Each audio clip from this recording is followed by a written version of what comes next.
Non? Oui. Je vous propose de vous asseoir, on va commencer. On va reprendre.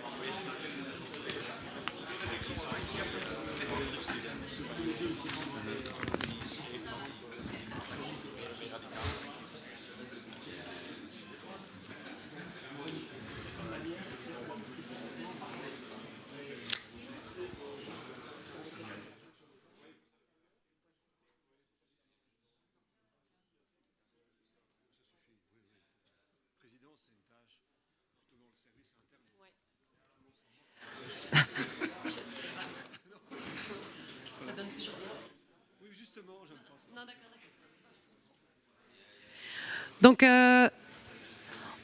on va reprendre. On a le plaisir d'accueillir Monsieur Hervé Jeanmar, qui est professeur à l'école polytechnique de Louvain-la-Neuve. Et il va tenter donc de répondre à cette question: quelles énergies renouvelables pour demain en Belgique? C'est un vaste sujet qui défraie souvent la chronique. On sait que notre modèle de société est encore fort dépendant des énergies fossiles et que tout l'enjeu est de s'en affranchir pour aller vers un mix. Ouais, c'est bien ça. Un mix d'énergies renouvelables. Certains auraient tendance à croire que ce sera possible de consommer de la même manière qu'aujourd'hui, demain, uniquement avec des énergies renouvelables. Est-ce que c'est possible? Est-ce qu'il faudra changer les choses et à quel point? Je vais donc vous laisser la parole et je vous remercie. Très bien, voilà, merci beaucoup. Finalement, dans l'égalité de... Je suis trop loin du micro. C'est bon? Oui. Donc, dans l'égalité de Kaya, une des manières de s'en sortir, c'est de remplacer les émissions de CO2 par zéro, c'est-à-dire passer au renouvelable. Donc, finalement, dans l'égalité de Kaya, il y a un terme qui est la quantité de CO2 par unité d'énergie. Je mets ça à zéro. L'affaire est faite. Tout le reste peut croître à l'infini. Ça fera plaisir aux économistes, on pourra aller à l'infini. Et donc, l'affaire est faite. Voilà. Donc, on va un petit peu regarder ça, en fait, ensemble. Et je vais particulariser pour la Belgique. C'était la mission que j'ai reçue, et donc je vais essayer de la respecter. On va parler un peu de ressources renouvelables mondiales. C'est difficile, on parlera de la Belgique après, mais d'abord, il faut aborder à l'échelle mondiale. Voilà, si on a assez, j'aimais bien le dessin tout à l'heure. On voyait l'économie qui grossissait dans la sphère, je dirais, de l'écosystème. Mais il faut voir si c'est vrai pour l'énergie aussi. Est-ce qu'on a une limite en termes d'énergie? Est-ce que la boîte est en train de grandir à tel point qu'on n'a pas assez d'énergie? Bon, on va se poser cette question-là. Puis on regarde la Belgique.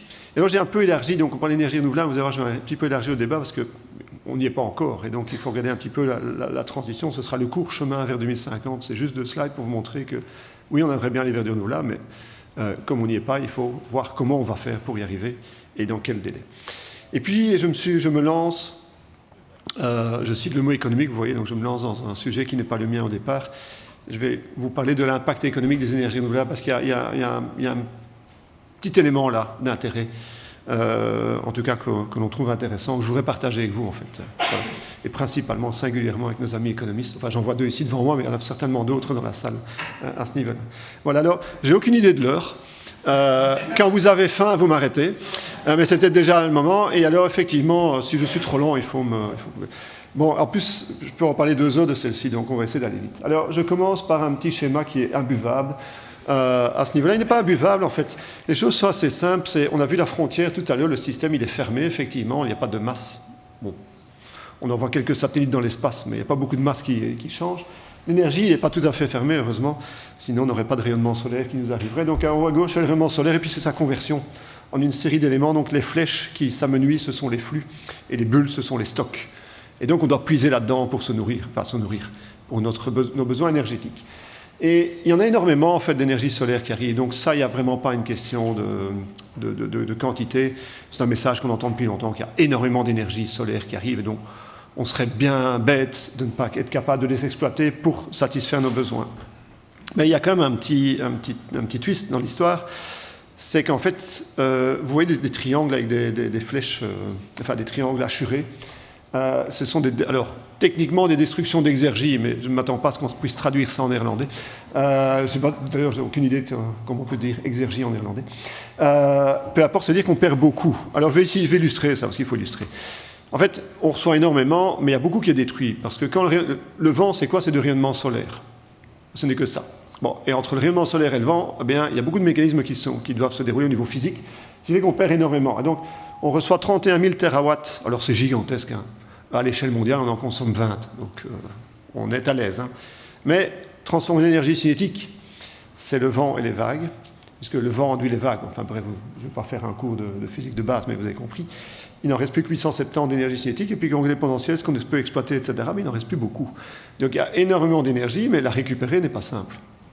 Et donc, pensez que parce que le départ est immense, la solution est simple, c'est une erreur. Et donc ce sera toujours compliqué de passer aux énergies renouvelables. Et le dernier point que je vais aborder tout à l'heure vous montrera un autre élément qui rend les choses compliquées.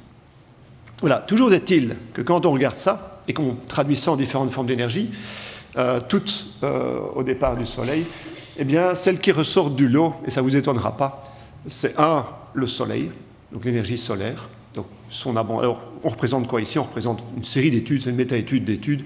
Vous voyez le spectre des estimations en hexajoules par an, voilà, avec minimum, maximum. Puis il y a la moyenne et le médian. J'aurais tendance à faire confiance au médian, qui est plus représentatif, selon moi, du réel potentiel que les moyennes qui peuvent être fortement biaisées. Donc, quand vous voyez les médians, ce sont les points rouges. La ligne en vert, c'est les 500 hexajoules par an qu'on consomme sur Terre. Eh bien, vous voyez que le solaire est au-dessus. Et donc, en faisant bien les choses, on devrait pouvoir récupérer assez d'énergie solaire que pour satisfaire nos besoins. Ça ne veut pas dire qu'il faut tout faire en solaire, mais ça veut dire que le potentiel est vraiment gigantesque. Puis après, on regarde, on cherche un peu, on a le vent. Ah oui, l'éolien, c'est pas mal.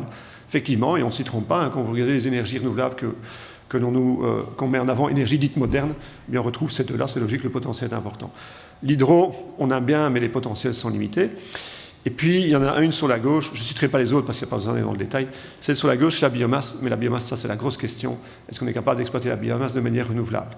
Si oui, le potentiel est intéressant et c'est une très belle source d'énergie parce qu'elle est stockable, contrairement aux deux autres, enfin, naturellement stockable. La biomasse est assez facile à stocker. Mais il y a toute la question qui tourne autour de la biomasse. Et donc il y a beaucoup de points d'interrogation. Mais concrètement, le monde demain, ce sera solaire, éolien, biomasse, et un peu d'hydro et un peu du reste, mais voilà, ce sera à peu près cela. Alors, on n'est pas, c'est pas moi qui dis ça, d'autres, des gens nettement plus malins que moi le disent. Ici, ce sont des gens de Stanford, et ils montrent effectivement un modèle où la transition à 2050, c'est quoi? Alors, il y a une forme d'efficacité. On l'a évoqué tout à l'heure du côté, voilà, une forme d'efficacité dans le système, c'est-à-dire que pour faire la même chose, on consomme moins. C'est les parties en gris au-dessus qui permettent de ne plus augmenter. Et puis, on dit, il n'y a pas le choix, on consomme autant, eh ben, on fait quoi? Bien, si vous regardez sur ce plan, c'est principalement du PV, sa partie en bas, en dessous.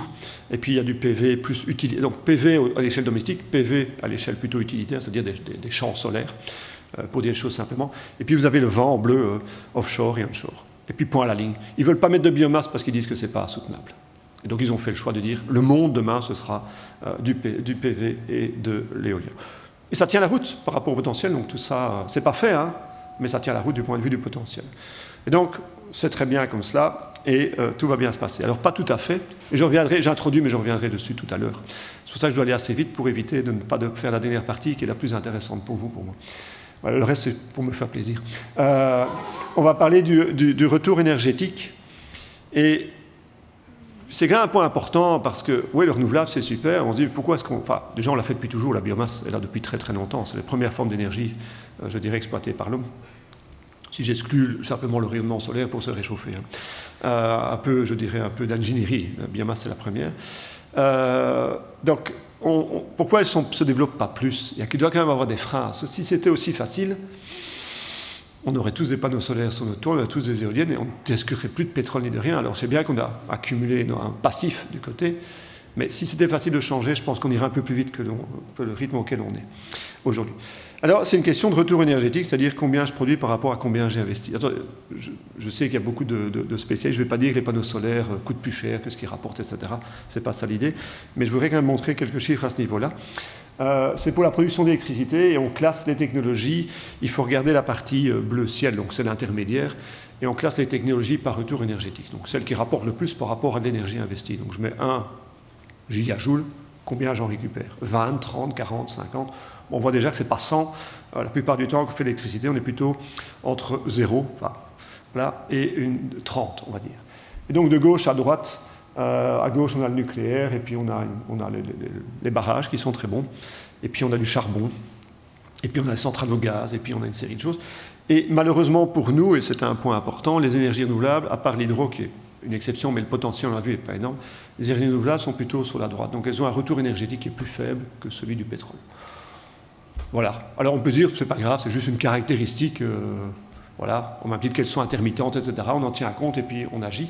Effectivement, on va en tenir compte, mais ça va avoir des conséquences. Donc il faut faire attention à cet élément-là au niveau du potentiel.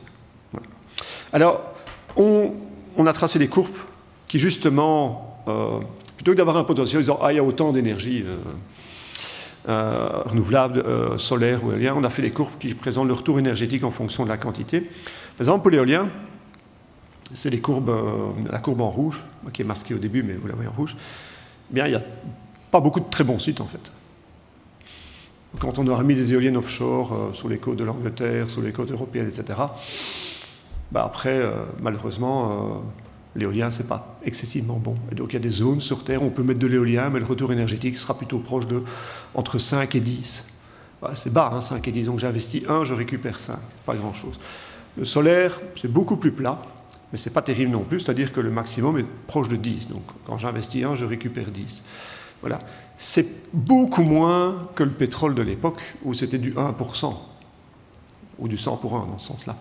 Donc, il y a quand même un souci. Donc, on a des courbes comme cela, et la question, c'est jusqu'où je peux développer ces énergies, sachant que le retour diminue, jusqu'où puis-je les développer sans que ça pose problème, parce qu'on se rend bien compte qu'avec un retour de 1 pour 1, ça ne vaut pas la peine. Hein.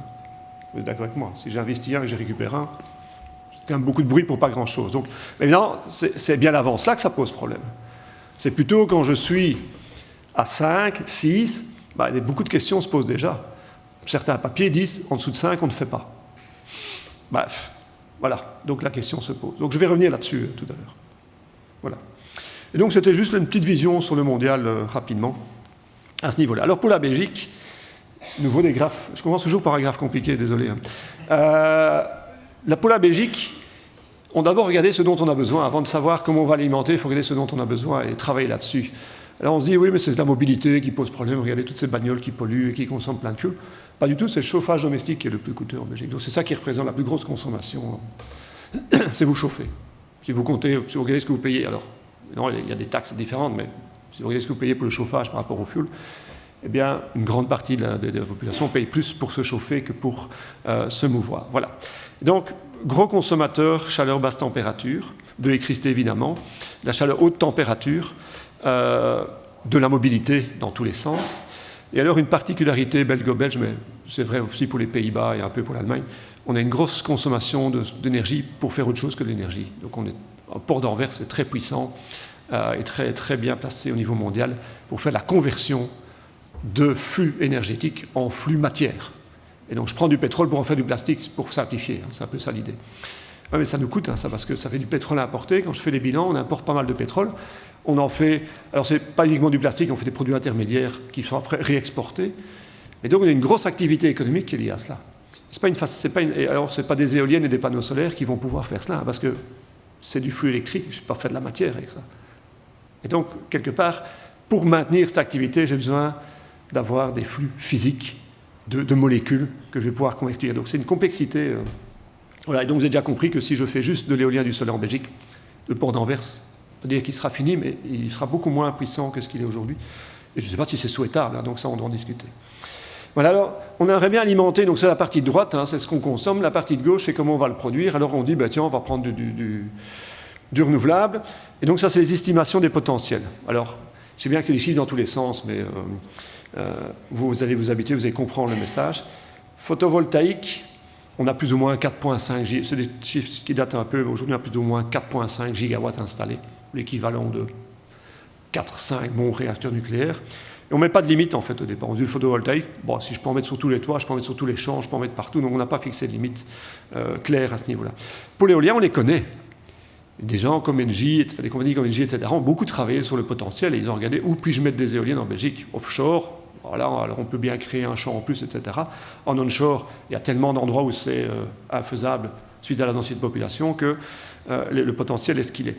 Et donc onshore, c'est 10 gigawatts, offshore, c'est 3,5, on pourrait peut-être passer à 6, 7, 8. Ouais, mais ce n'est pas beaucoup. Hein. Quand vous voyez les consommations que l'on a, on n'a pas grand-chose. Après, l'hydraulique, oublié. Ce n'est pas un pays d'hydraulique. La biomasse, c'est une question qui se pose. Je vais vous montrer un petit transparent après. Il y a une sorte d'inconnu sur la biomasse en Belgique. Et donc, on n'a pas énormément de potentiel. On dit, mais c'est beaucoup, hein, ça quand même, je dirais 10 gigawatts. Oui, effectivement, ça paraît beaucoup, mais ça ne tourne pas tout le temps. Hein. Vous connaissez bien la différence entre puissance et énergie. Et donc, on est coincé. Alors, c'est un problème, parce qu'on est petit, on est dense, on consomme beaucoup. Et donc, on est vraiment des mauvais élèves, en fait. Voilà, beaucoup d'activités économiques par rapport à la taille du pays. Alors, on a la chance, une forme de chance, on n'est pas les seuls. L'Allemagne a la même situation que nous, ça peut paraître bizarre, mais l'Allemagne est exactement dans la même problématique que nous, c'est-à-dire que ses ressources locales et renouvelables ne sont pas suffisantes que pour alimenter son économie. Les Pays-Bas, voilà, Benelux, Allemagne, l'Italie en partie, plus le nord que le sud évidemment, à ce niveau-là. Ça veut dire que ces pays-là en rouge, soit ils font confiance aux pays en vert, soit ils doivent aller chercher ailleurs leur énergie. C'est ça la question. Donc la Belgique ne sera jamais autosuffisante d'un point de vue énergétique, à moins de jouer de manière drastique sur la demande. Ici, c'est la demande, je dirais, quelque part cohérente avec ce que l'Union européenne prédit. On peut discuter de ça, donc je suis d'accord, on peut descendre. Et donc, à niveau de consommation énergétique évoluant comme l'Union européenne le prédit, c'est-à-dire plus ou moins une stabilisation, eh bien, on n'est pas autosuffisant. Alors, on va devoir donc faire confiance voisins proches et lointains à ce sujet. Alors, pour la biomasse, c'est un peu un gros problème parce que si je regarde ce qu'il y a en Belgique, il n'y a pas énormément, mais si je regarde ce qu'il y a dans le monde, c'est gigantesque. Et donc, si je peux le mobiliser, je peux avoir des quantités qui sont de l'ordre de la moitié de la consommation belge pour effet de la biomasse importée. Mais à quel prix? Et donc, on doit spéculer sur le prix de la biomasse qui viendrait d'Afrique, d'Amérique du Sud, voire d'Asie. Et donc, quel prix a cette biomasse? C'est pas évident. Alors, on a des modèles, et puis c'est toujours la question de savoir comment est-ce que c'est partagé, parce que si tous les pays du monde se mettent sur la biomasse, ça coince. Donc, c'est facile de dire que la Belgique va consommer la biomasse. On n'est pas grand-chose sur l'échelle terrestre. Mais donc, on ne sait pas comment multiplier. Donc, on a des modèles qui discutent de cela, etc., avec des chiffres relativement enthousiasmants. Et donc, la biomasse, pour moi, c'est un des points d'inconnu. Donc, je n'ai pas de réponse claire en disant est-ce qu'on va importer beaucoup de biomasse dans le futur? On dit non, on ne peut pas transporter la biomasse. On le fait depuis très longtemps. Sans que ça effraie personne. Donc, ça peut se transporter la biomasse, mais il y a une grosse inconnue. Voilà. Et donc, je vais passer ce graphe. Alors, la question qui se pose, c'est comment est-ce qu'on met tout ça ensemble? J'ai une demande en chaleur basse température qui est importante. Vous allez tous isoler vos maisons, vos appartements, etc. C'est très bien, mais il y aura quand même encore une demande en chaleur. Chaleur haute température pour l'industrie, mobilité, électricité, utilisation non énergétique. Comment j'arrive à marier des ressources énergétiques, vent, soleil, biomasse, peut-être encore du fossile, on ne peut pas cracher dessus, pour satisfaire mes besoins. Alors il faut mettre des technologies entre les deux. Et le modèle qui est ici sert un peu à cela, donc c'était un petit peu l'idée, je voulais vous livrer quelques résultats de ce modèle. On travaille encore dessus, donc tout ça est évolutif, mais il y a quelques éléments qui méritent d'être partagés. Voilà. Donc c'est un modèle d'optimisation qui est fait. Alors la première clé, c'est qu'il faut être plus efficace. Mais ça, je pense que vous avez compris le message. Il faut être plus efficace, donc c'est des technologies plus efficaces. Mais ça, moi, j'aime pas trop dire ça, parce que quand je dis technologie plus efficace, je regarde mes deux collègues là-bas, et ils vont me rétorquer et faire bon, et ils ont raison, et donc on a parfois un peu le sentiment, nous, de travailler dans le vide, parce que l'exploitation de l'efficacité n'est peut-être pas ce qu'elle doit être. Mais néanmoins, on va y aller. Et l'efficacité passe par l'électrification. Et ça, c'est une bonne chose pour nous. Donc, pour être efficace, il faut être électrifié. On a parlé du véhicule, il y avait une question tout à l'heure et une remarque autour des véhicules électriques. Effectivement, c'est une forme d'efficacité. D'un point de vue consommation d'énergie, je ne parle pas de matériaux, il y aura des aspects matériaux par la suite. D'un point de vue énergétique, c'est une forme d'efficacité. Chauffage, on peut électrifier, ce sont les pompes à chaleur, c'est une forme d'efficacité. Donc on n'a pas le choix, donc on va électrifier. Et ça tombe bien parce que, comme j'aurai beaucoup de solaire et beaucoup d'éolien, j'aurai l'électricité d'un côté et de l'autre, et donc d'une certaine manière, ça va bien se combiner. Ça, c'est quand même l'idéal, ça marche bien. Ça. Donc on va électrifier, le modèle nous dit qu'il faut électrifier, donc on lui laisse les technologies, c'est lui qui choisit, il nous dit qu'il faut électrifier tout. Voilà, mobilité, chauffage. Mais ça coince. Par exemple, la chaleur haute température, c'est pas évident d'électrifier de la chaleur. Il y a bien des fours à arc, etc. au niveau acier. Mais voilà, on ne peut pas tout faire comme cela. Mobilité, il y a aussi certaines limites. Voilà. Et pour les non-energy use, je vous ai expliqué l'histoire, ça ne marche pas. Voilà. Et donc, électrifier en changeant de technologie, c'est ce qu'il faut faire. Alors, le modèle, ça c'est la partie, je dirais, un petit peu technologie au centre pour satisfaire les besoins. Et puis le modèle, il dit, oui, je dois fournir ça. Alors, si vous ne mettez pas de limite sur le photovoltaïque, il vous en installe, parce que c'est la seule solution. L'éolien étant limité, Et le modèle n'ayant pas de limite sur la partie photovoltaïque, eh bien, il en met des quantités phénoménales. Alors pour satisfaire nos besoins, de nouveau, on peut discuter sur la demande et la réduire, mais voilà, des besoins qui sont relativement proches de ceux d'aujourd'hui, eh bien, le modèle finit par installer 3000 km² de panneaux solaires. Et comme vous avez tous eu un petit cours de géographie quand vous étiez jeune, et que vous connaissez parfaitement la surface de la Belgique, vous savez que ça représente 10% du territoire. Je ne suis pas sûr qu'on soit prêt à mettre 10% du territoire en panneaux solaires. Je suis même certain qu'on n'est pas prêt à faire cela. Donc, c'est la solution sans importation, c'est-à-dire on se débrouille une sorte d'autarcie énergétique. En tout cas, pour la partie, de nouveau, on ne parle pas des non-energy use, donc ces énergies pour les produits. Bon, 3000 km², c'est pas faisable, on supprime, voilà, hop. Et donc la transition, elle foire, quoi. Enfin, je dis, on n'y arrive pas. Alors le reste, c'est du gaz. Alors vous allez dire, le gaz, c'est pas bon, et il y a encore une moins bonne image aujourd'hui qu'hier. Le gaz, c'est la meilleure énergie de la transition. Tant qu'on n'est pas 100% renouvelable, le gaz, il n'y a rien de mieux. Donc il faut faire attention, on aura encore du gaz très longtemps en Belgique et ailleurs, et c'est une très bonne chose, c'est mieux que du charbon ou du pétrole. Et donc, voilà, donc on coince là dans la transition. Donc le modèle, on lui dit, tu ne peux pas mettre trop de panneaux solaires, mais il ne s'en sort pas, il n'y a plus de solution en fait. Donc on doit importer. Bon, très bien, on va importer. Alors, je fais un petit bilan avant d'importer. Il nous en faut importer combien? Entre 150 et 250 TWh par an, c'est-à-dire le maximum de biomasse qu'on pouvait importer voilà, dans le modèle. Alors, on se dit, on fait quoi? Ben oui, on va importer. Alors, on importe quoi? On dirait on va importer l'électricité, ça paraît sympa. Hein. On dit, bah ouais, allez, j'ai besoin d'électricité pour mes pompes à chaleur, j'ai besoin d'électricité pour mes véhicules, j'ai besoin d'électricité à gauche, à droite, je vais importer l'électricité. Ben alors, il faut accepter qu'on construise la boucle du Hainaut. Et donc, je ne sais pas si quelqu'un habite le Hainaut et a voté contre, mais il faut accepter ça. Alors, si vous refusez, ben, on ne peut pas importer. Alors, même en acceptant la boucle du Hainaut, même en doublant les lignes électriques ou les triplant, ce n'est pas suffisant. Et donc, on ne sera jamais capable en Belgique d'importer l'électricité sous forme électrique, c'est-à-dire par des câbles, en suffisance que pour satisfaire nos besoins. Et donc, on n'a pas assez sur place au niveau renouvelable. On pourrait prendre l'électricité renouvelable du voisin, mais on aura du mal à la faire transiter directement par nos réseaux, on n'en a pas assez. À moins qu'on accepte des constructions massives, mais même, il n'y a aucun plan qui permettrait de satisfaire nos besoins. Et donc, il va falloir soit diminuer la demande, c'est ce que je mets, bon, je trouve qu'il y a peut-être moyen de faire des choses là-bas, soit alors importer sous une autre forme, et la seule forme qui reste, on a beau gratter, ça viendra de loin, c'est du transport par pipeline ou par bateau, d'électricité qui serait stockée sous forme de molécules, alors, sous forme de matière, sous forme de quelque chose, voilà. Forme de produits chimiques. Bon, c'est l'hydrogène, hein, voilà, vous savez ça, on entend parler tout le temps, c'est l'hydrogène. Alors pourquoi est-ce que la Belgique et l'Allemagne poussent très fort pour l'hydrogène? Ben, vous avez compris, ils étaient en rouge sur la carte. On est beaucoup plus demandeurs que d'autres pays. Et notamment les Allemands, ils ont fait le même constat que nous, ils poussent beaucoup là-dedans, etc. etc. Bon, on n'est pas les seuls, mais singulièrement, ces pays en rouge sont plus dépendants et donc sont plus demandeurs de ce point de vue. Voilà, donc c'est un peu la grande question. Alors l'alternative, c'est l'énergie nucléaire. Pas sûr que le public qui soit ici soit hyper favorable au nucléaire, mais pourquoi pas?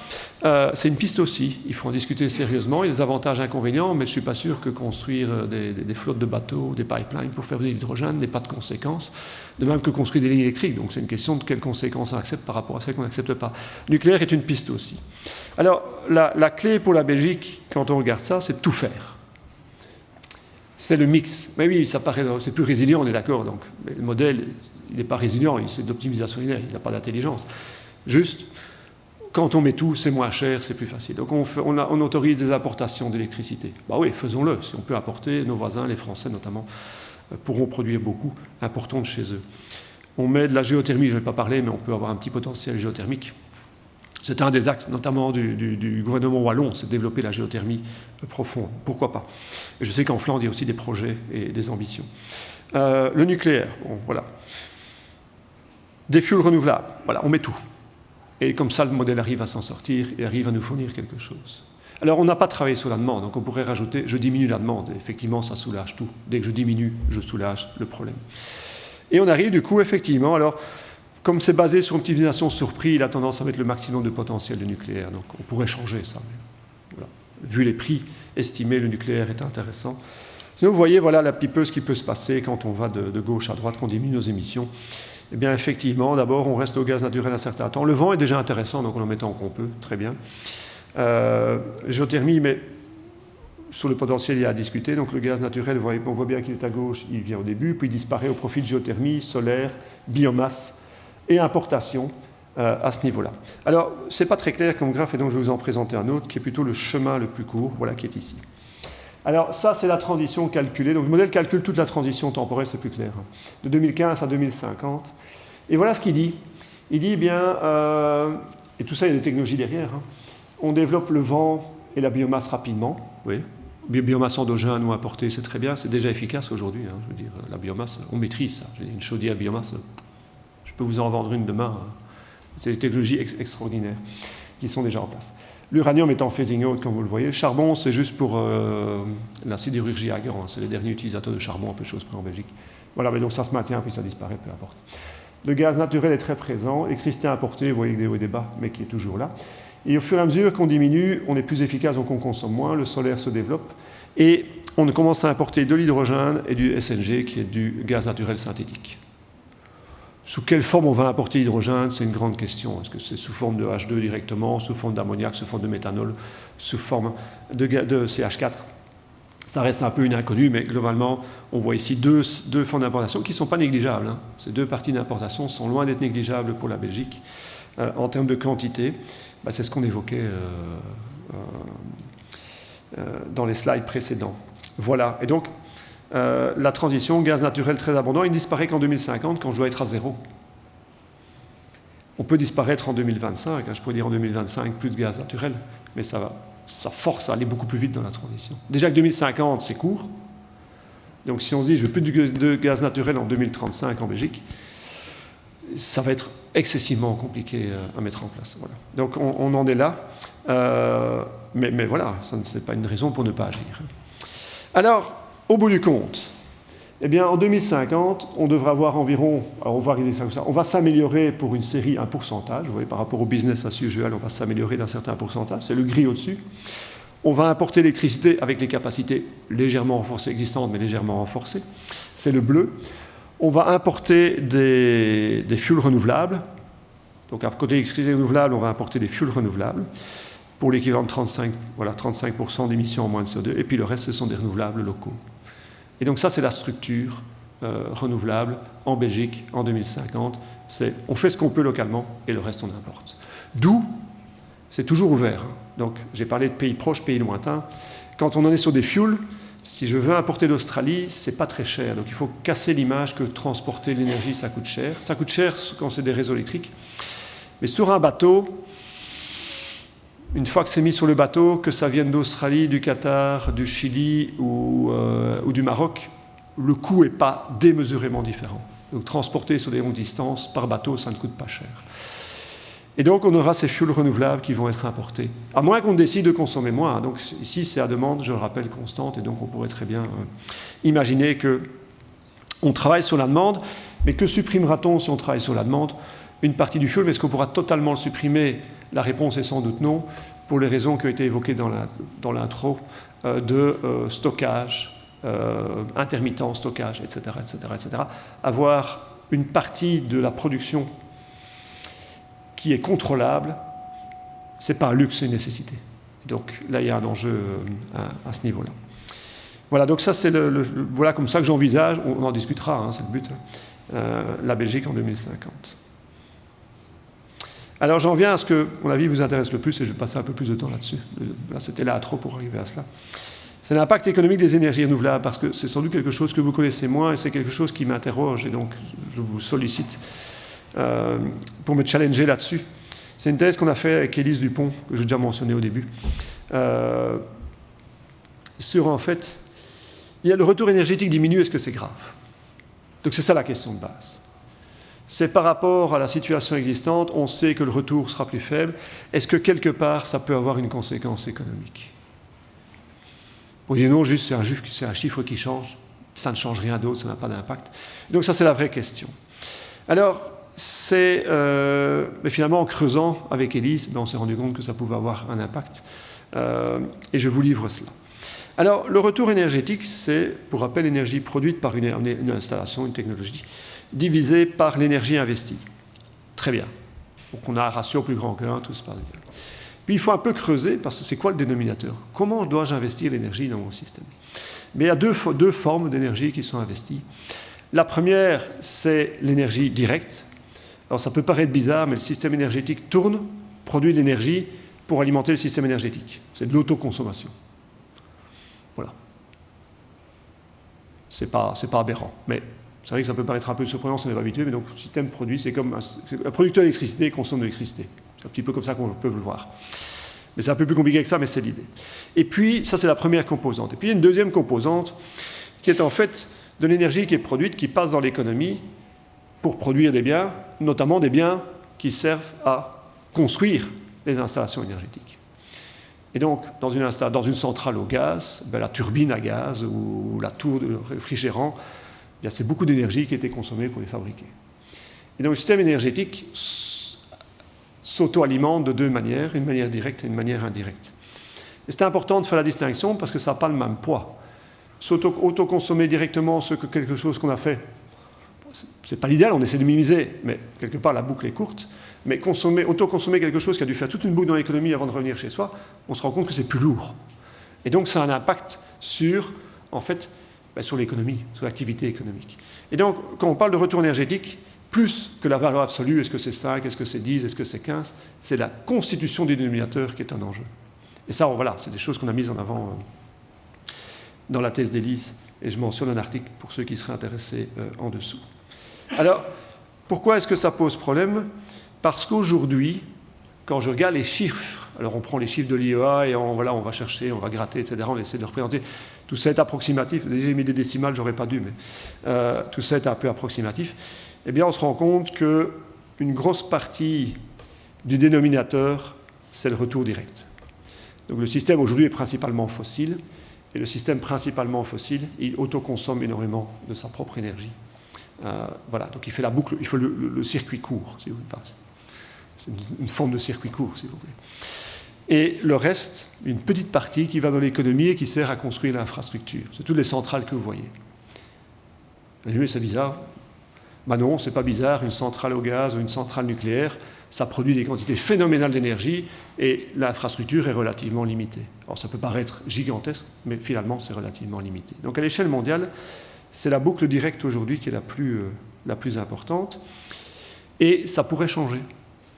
Parce que vous avez tous compris qu'au niveau renouvelable, le ROI est plus faible, mais ma foi, ce n'est pas l'idéal, mais on va vivre avec. Et puis, on sait que l'énergie renouvelable, elle est très extensive. Elle représente énormément de surface de panneaux solaires. Je parlais de 3000 km² tout à l'heure, énormément d'éoliennes. Et donc, elle va être très consommatrice de la boucle indirecte. Et ça n'arrange personne, évidemment. Voilà, alors, juste pour illustrer, pour que ça vous avez des chiffres, on regarde ici en ordonnée les tonnes par mégawatt installé. Donc, combien de tonnes d'acier il faut pour un mégawatt installé. Et à gauche, on commence par le nucléaire, qui a des longues durées de vie et qui produit énormément d'énergie, puis ça tourne plein pot tout le temps, hein, et donc c'est très peu de tonnes par mégawatt. Et puis l'hydro, et puis le charbon, et puis le gaz. Vous voyez, ça reste des valeurs assez faibles. Ça peut paraître beaucoup, mais c'est assez faible. Et puis les deux derniers, c'est l'éolien, l'avant-dernier, et puis le PV, qui sont beaucoup plus hauts. Et alors, le solaire concentré, il est tout en haut là-bas, mais on oublie. Il y aura très peu de côtes solaires concentrées sur Terre, donc on ne va pas trop s'en inquiéter. Et donc, c'est beaucoup plus haut. Et donc, effectivement, il y a beaucoup plus d'acier. Ben, pour faire de l'acier, il faut de l'énergie. Que ce qui soit recyclé ou pas, d'ailleurs, hein, ça demande beaucoup d'énergie. Et donc, on se rend déjà compte que, effectivement, la boucle indirecte va commencer à tourner quand je vais installer des éoliennes, parce qu'il me faut de l'acier. Et il me faut beaucoup d'acier. Et donc, il faut que l'énergie passe dans les aciéries et revienne chez moi. Et donc, on va produire l'électricité avec une éolienne qui va alimenter des fours, etc., pour faire de l'acier, pour construire des éoliennes. Mais vous vous rendez bien compte que tout ça, ça ne nous sert à rien. Hein. Le but de notre existence, ce n'est pas de construire des éoliennes ou des panneaux solaires. Hein. Vous êtes d'accord avec moi. Donc voilà. Eh bien, ça va coincer. Alors, juste pour donner des chiffres, comme ça vous pouvez garder ça en tête, ça c'est sympa. Une éolienne de 3,45 MW, c'est un peu les plus grosses. Ce n'est pas celle qu'on met offshore, mais en onshore, c'est un peu les plus grosses. Eh bien, il faut 600 tonnes de matériaux pour faire ça. Alors, Johan, je ne sais pas où il est. Je ne le vois pas. Il est là-bas quelque part. Tout à l'heure, il nous parlera que les matériaux... voilà, on a peut-être tant qu'on veut, mais enfin, 600 tonnes pour une éolienne, c'est quand même pas rien. Enfin voilà, je ne sais pas, c'est une question peut-être de positionnement. Et alors, il n'y a pas le socle, c'est 1800 tonnes de béton. Mais ça, on peut le récupérer après, etc. Mais enfin, néanmoins, il faut quand même le produire et le mettre en œuvre. Donc, pour une éolienne, alors, si je dois en mettre 1000, ça commence à faire beaucoup. Et si je dois mettre des kilomètres carrés, et et on en a déjà, il faut encore mettre plus, des dizaines de kilomètres carrés de panneaux solaires, même combat. Alors, chaque fois, je regarde les majeurs, mais il y a aussi les mineurs, c'est ceux les éléments majeurs. Alors, l'acier, ça va encore, c'est pas un problème, mais le cuivre, par exemple, va devenir une denrée rare. Et tout le monde veut du cuivre. J'en veux pour mes panneaux, j'en veux pour mes éoliennes, j'en veux pour les réseaux électriques, j'en veux pour mes voitures électriques. Oui, mais c'est pas prévu. Et on n'a pas les ressources nécessairement avec les concentrations nécessaires et les prix nécessaires disponibles sur Terre. Et donc, ça, ce sera le sujet de l'après-midi. Et donc, non seulement ces 600 tonnes, c'est beaucoup, mais en plus, derrière ces 600 tonnes, il y a certains matériaux qui vont coûter excessivement cher à aller chercher. Et donc, d'un point de vue énergétique, ça représente beaucoup.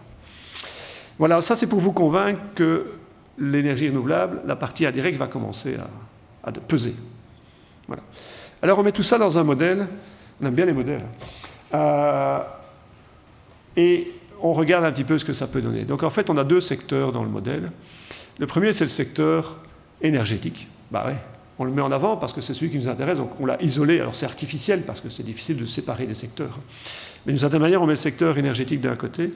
Et puis, de l'autre, on met le secteur non énergétique, c'est tout le reste. Tout le reste de l'économie est dedans.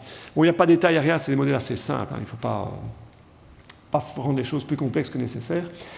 Et on a une boucle, alors vous voyez une série, j'ai même un pointeur en fait. Donc on a une boucle ici qui revient, donc ça c'est la boucle que j'évoquais direct tout à l'heure, et la boucle indirecte elle est là. Ça passe ici en bas, ça va là-dedans, et puis ça va dans le capital qui revient au secteur énergétique. Parce que finalement le secteur énergétique, l'éolienne c'est la construire qui coûte, donc c'est le capital, la maintenance, mais c'est surtout le capital qu'il faut mettre en place. Et donc c'est vraiment la boucle indirecte est là, elle est un peu longue, mais vous imaginez le système. Et puis nous on est là, et finalement ce qui est là nous intéresse, mais à un moment donné, ce qui compte pour les gens, c'est peut-être ceci. Et donc voilà, on va se poser la question de savoir si je modifie le système énergétique et je passe de fossiles, on force le passage, de fossiles à renouvelables, que se passe-t-il? Sachant que je perturbe les flux. Et donc c'est ça la question. On suppose que le reste de l'économie, quelque part, n'est pas trop affecté de ça. Il y a beaucoup d'hypothèses derrière tout cela, mais voilà. Alors on a fait deux scénarios et deux types de comportements. Le premier scénario, c'est le business as usual. Et on est d'accord, et c'est mondial tout ça, c'est pas la Belgique, c'est mondial. Accroissement de la consommation d'énergie de 45%. C'est réaliste, parce que tous les pays en développement, ils aimeraient bien consommer plus, légitimement. Alors nous, on va consommer moins, mais ça ne compensera pas, donc on s'attend à ce que la consommation d'énergie augmente. Donc, ce n'est pas aberrant comme vision. Et alors, une décroissance lente, c'est-à-dire celle qu'on observe aujourd'hui, de l'intensité énergétique pendant la transition. Ça a été évoqué, l'intensité énergétique, dans l'égalité de Kaya, cette intensité, c'est combien d'énergie par unité de PIB. Donc, on sait qu'on est meilleur à l'échelle mondiale. Donc, ce n'est pas une question de découplage local, c'est vraiment une question, mondialement, on s'améliore. Ouais, c'est déjà ça. D'une certaine manière, pour ça, on s'améliore. Mais on reste sur les tendances actuelles. Le deuxième, c'est le Sustainable Development, et c'est des modèles, c'est les scénarios de l'IEA, j'ai rien inventé, donc c'est les scénarios de l'Agence internationale de l'énergie. Alors, Sustainable Development, c'est on garde la consommation d'énergie mondiale constante. Vous savez qu'on diminue fortement chez nous. Il y a plus de gens qui ont peu que de gens qui ont beaucoup. Donc, quand on fait les vases communicants, vous allez voir une fameuse différence. Voilà, donc on garde les consommations d'énergie constantes, c'est tout à fait réaliste, et on augmente l'intensité énergétique pendant la transition. C'est-à-dire qu'on a une sorte de, par miracle, on nourrit mieux les ingénieurs et autres personnes, les agronomes, etc., tout le monde, et on devient beaucoup plus performant que les générations précédentes. Beaucoup plus malin, beaucoup plus efficace, et on invente des technologies qui sont beaucoup moins consommatrices. Voilà, alors, donc on est beaucoup plus rapide, ce qui est peu probable. Donc en fait, il y a un scénario qui est plus réaliste, c'est le premier, et un deuxième qu'on souhaiterait, mais qui est peut-être moins probable quand on voit les tendances actuelles. Alors il y a deux types de comportements, mais je ne vais pas entrer dans le détail, mais globalement, c'est on fixe le taux d'épargne de l'économie, c'est-à-dire qu'on va fixer la quantité d'output qui est réinjectée dans le capital. C'est pour garder quelque part un équilibre entre consommation privée, publique et investissement au niveau des entreprises.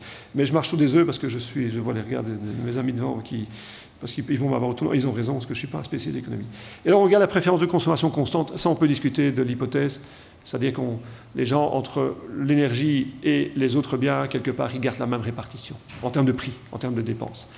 On doit faire des choses simples, donc on ne sait pas commencer à avoir des hypothèses. Oui, mais l'énergie va coûter plus cher, donc on fait des choses simples.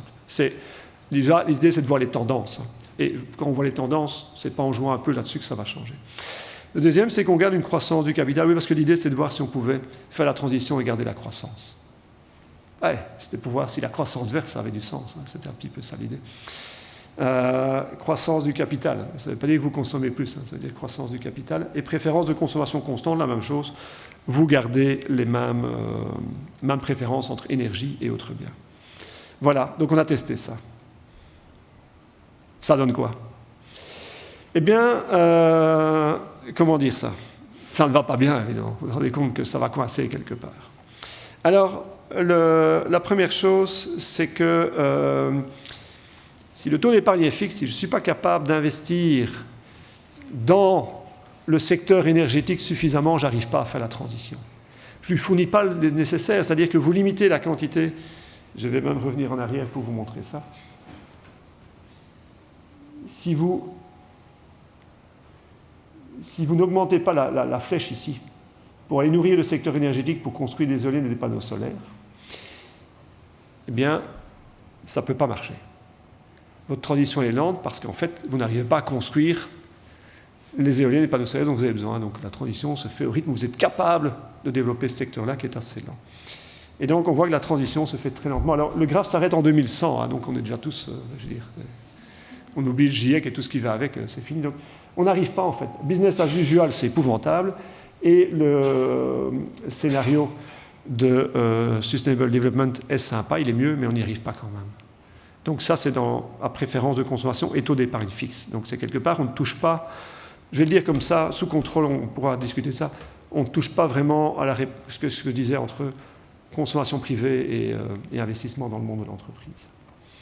Et alors la croissance du PIB, vous voyez ce qu'il en est.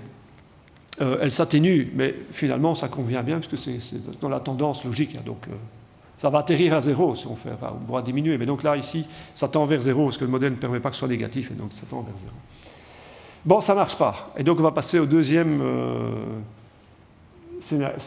comportement, c'est croissance du capital imposé. Et là, miracle, ça marche. Excellent. Ça marche, mais ça demande d'avoir un taux d'épargne de plus de 40%. Alors, qui sur Terre a un taux d'épargne de plus de 40%? Personne. Aujourd'hui, il n'y a plus aucun pays.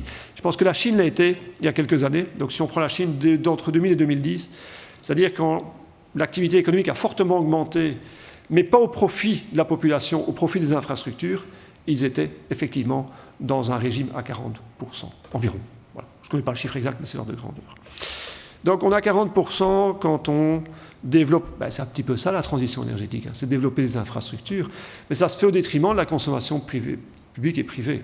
Alors une caricature simple, mais qui à mon avis n'est pas tout à fait fausse, c'est que si j'ai besoin de centaines de milliers de tonnes d'acier pour les éoliennes, c'est au détriment des voitures.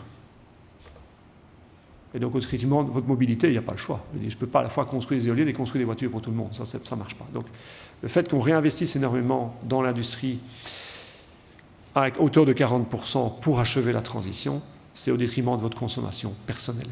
Mais ça ne résout pas nécessairement tout, parce que vous consommez moins, mais l'industrie consomme plus. Donc, ce n'est pas juste tout le monde fait moins. C'est l'industrie, elle est boostée.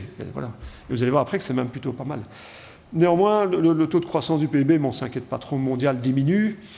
Donc voilà, donc ça, il y a moyen. Voilà, donc la transition peut se faire. Si vous prenez le cas business as usual, il faut 115 ans. Bon, ça, c'est un peu trop lent. Voilà, donc il faut non seulement booster le taux d'épargne, ce qui est pas... Alors oui, j'ai oublié de dire, c'est la Chine il y a 10 ans, mais le seul moment où on a fait ça sur Terre de manière un peu large aussi, c'est pendant les guerres mondiales. Dans la Seconde Guerre mondiale, aux États-Unis, ils sont arrivés à 40%. C'est-à-dire que les gens travaillaient effectivement. Pourquoi? Vous avez toutes les images qu'on a gardées d'archives. Les femmes, les hommes travaillaient sur les chaînes d'assemblage d'avions, etc. Alors, on remplace l'avion, ça ressemble, une éolienne d'avion, c'est des ailes. Et donc, vous remplacez les avions par des éoliennes et vous avez la même chose, en fait. Donc, c'est l'autre période où on a fait les choses comme ça. Voilà. Et donc, le modèle, il dit ça, et c'est pas très rassurant. Donc, c'est pas le ROI en lui-même, la valeur du ROI qui pose problème, c'est vraiment sa distribution au dénominateur qui est plus compliqué. Voilà, ça c'est le résumé de ce que je viens de dire à ce niveau-là. Mais voilà, alors, on va un pas plus loin. Alors, ça augmente au détriment de qui? Ben, c'est pas compliqué. Si je dois allouer le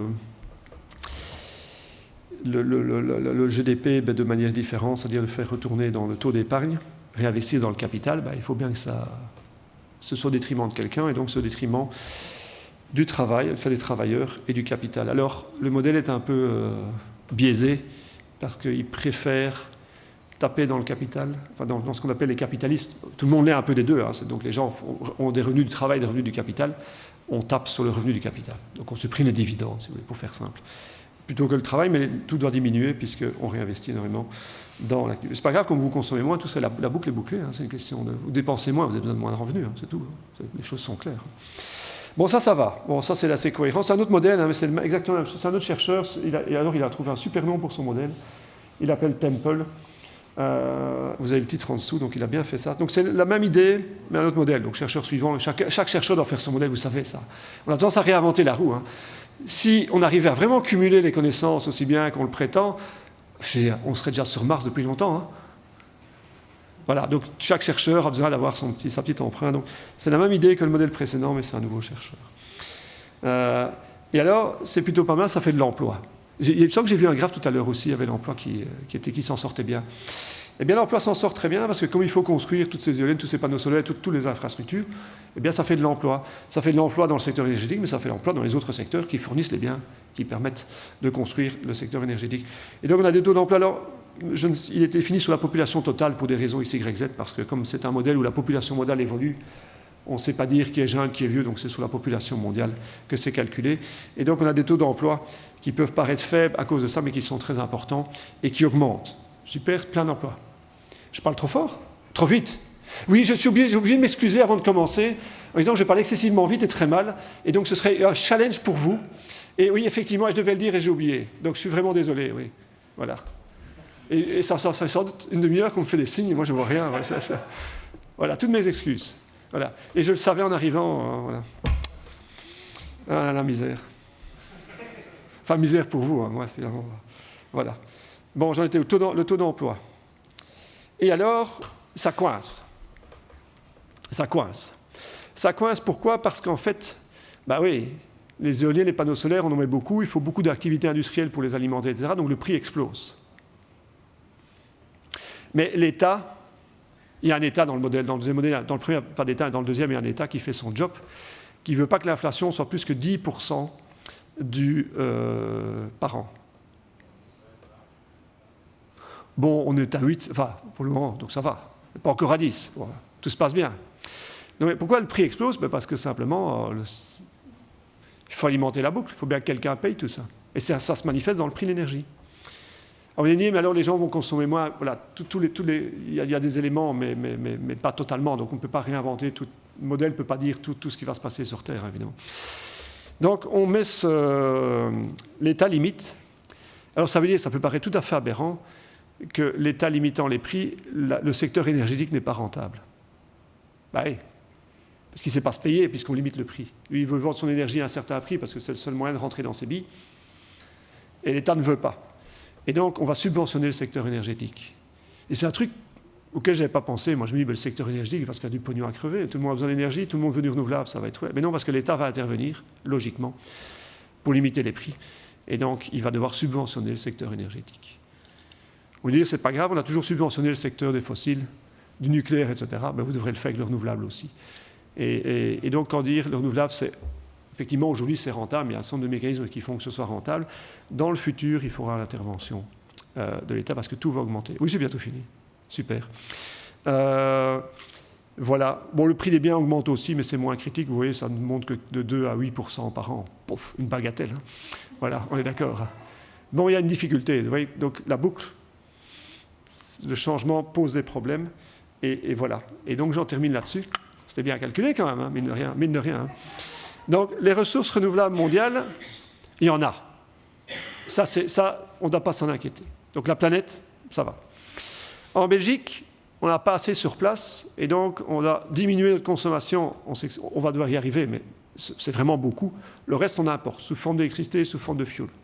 Et donc dire, oh, je ne veux pas d'hydrogène dans mon CV. Bah non, il faut en discuter. Ou alors on doit aller sur le nucléaire. Le court chemin vers 2050, c'est quand même du gaz très longtemps, parce que le gaz, malgré tous ses défauts, il a une qualité, c'est que par unité d'énergie, il produit moins de CO2 que le pétrole et le charbon. Et donc, on va garder du gaz un certain temps. Donc, n'allez pas cracher sur les centrales au gaz qu'on veut installer. Ce n'est pas nécessairement une mauvaise chose. Et alors, l'impact économique, c'est cette crainte que si on va vers du 100% renouvelable, en regardant un petit peu la façon dont on travaille aujourd'hui, eh bien que on doit quelque part se sacrifier pour le système énergétique. Et donc, dans la question des choix, je pense que c'est vraiment une question à poser. On pourrait consommer moins, ça soulagerait le problème. Donc, je pense qu'on peut recommencer à discuter de cela. Voilà, je m'arrête là. Merci à toutes et tous.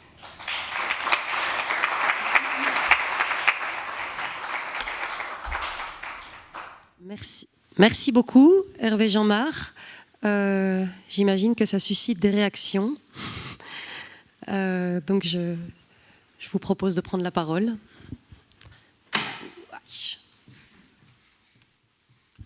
Oui, merci Christian Ferdinand. Je vais parler en tant que collaborateur scientifique à l'ULB. Donc merci pour ce brillant exposé. J'ai néanmoins quelques questions par rapport à la disponibilité en énergie renouvelable, parce que vous semblez limiter ça à 10%. Donc il faudrait 10% du territoire pour le solaire. Et j'ai fait mes petits calculs sur base de ma petite propre expérience dans ma commune qui fait environ 80 km², sur lequel on a placé... on va placer 37 000 panneaux qui vont donner 13 gigawattheures par an, ce qui correspond à 20% de la consommation électrique des ménages de la commune, sur une surface qui est équivalente à 0,25% du territoire. Donc, moi, ces 10%, j'y crois pas trop, mais je serai bien sûr le premier à dialoguer avec vous pour voir ce qu'il en est réellement. Mais je me demande si ce n'est pas des chiffres un tout petit peu dépassés par rapport à ce que le solaire est capable de faire aujourd'hui. Pour le reste, je suis assez d'accord avec votre présentation. J'ai aussi une autre question sur le taux d'épargne. Ouais. Quand on voit les graphiques qui sont sortis dans le 3e volet du 6e rapport du GIEC, qui montrent très clairement que les énergies solaires et éoliennes, qu'elles soient onshore ou offshore, concurrencent maintenant depuis un peu plus d'1 an, comme vous le savez bien, en termes de coût de production par mégawattheure produit, toutes les énergies fossiles. Je me demande pourquoi il y a un tel problème avec ce fameux taux d'épargne. Pour preuve, dans notre commune, on finance prêt à 2%, intégralement financé par la banque, donc l'État n'intervient absolument pas, un projet qui coûte quand même 10 millions d'euros, mais pour lequel l'État ne doit absolument pas intervenir. Donc j'ai un peu du mal à comprendre la logique à ce niveau-là. Ok, alors pour la première question, vous regardez la consommation des ménages, la consommation électrique des ménages aujourd'hui. Mais la consommation électrique des ménages, c'est une petite partie de la consommation énergétique belge. Alors déjà, par rapport dans le ménage lui-même, la consommation électrique est bien plus faible que la consommation thermique et la consommation pour la mobilité. Et en plus, ça ne représente que la consommation domestique. Donc à ça, il faut rajouter le tertiaire, il faut rajouter l'industrie, etc.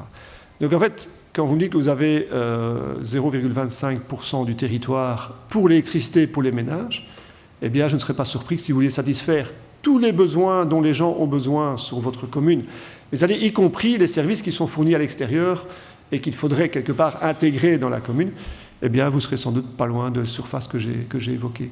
Donc, on a une vision assez... on a l'idée que quand on aura fait l'électricité actuelle verte, on aura fait une bonne partie de l'affaire. Et en fait, c'est tout à fait faux, parce que c'est la partie la plus facile, parce qu'elle n'est pas très grande, et que c'est déjà l'électricité. C'est tout le reste qui va être compliqué. Et donc, je vous invite à faire le calcul pour le chauffage de vos habitants. En disant, oui, mais ils vont isoler, d'accord, mais en 2050, on aura encore des besoins de chaleur, tout le monde n'aura pas isolé, on n'a pas avec les taux de rénovation même, en les augmentant, on n'arrivera pas à tout. Et donc, je vous invite à faire le calcul pour la chaleur en mettant des pompes à chaleur, ce qui est déjà pas mal, et de voir ce que ça représente si on voulait faire un équivalent de panneaux solaires. Voilà, donc, alors il faut savoir aussi que quand je commence à mettre beaucoup de panneaux solaires, et le modèle, c'est pour ça qu'on arrête aussi à un moment donné, quand on met beaucoup de panneaux solaires, eh bien, il y a des problèmes d'intégration, c'est-à-dire que la fluctuation jour-nuit devient problématique et la fluctuation saisonnière devient épouvantable. Et donc, on doit stocker, ce qui rend le système absolument, je dirais onéreux, infaisable en pratique. Donc, on arrête parce qu'en fait, ça n'a pas de sens. Donc on n'ira jamais à 10% du territoire. Mais voilà, parce que je pense qu'on n'a pas la place, et en plus c'est un non-sens d'un point de vue gestion de l'énergie. Voilà, alors, pour le taux d'épargne, voilà, donc au niveau de la rentabilité actuelle et voilà, des installations par rapport à ce que j'ai évoqué au niveau du taux d'épargne, etc. Alors, justement, c'est le genre de sujet sur lequel je suis beaucoup moins à l'aise. Je regarde mes collègues là qui pourront vous expliquer ça après. Je ne dis pas que donc, la question, c'est oui, c'est aussi, oui, c'est moins cher que, enfin, c'est du même prix que le fossile aujourd'hui, et donc pourquoi est-ce qu'on ne peut pas le développer facilement, etc. La question qui se pose dans le modèle, c'est l'amplitude avec laquelle on doit faire les choses. Et donc, la tension sur les prix vient du fait que les gens commencent à se battre pour les ressources. Aujourd'hui, on fait des éoliennes, ça n'embête personne.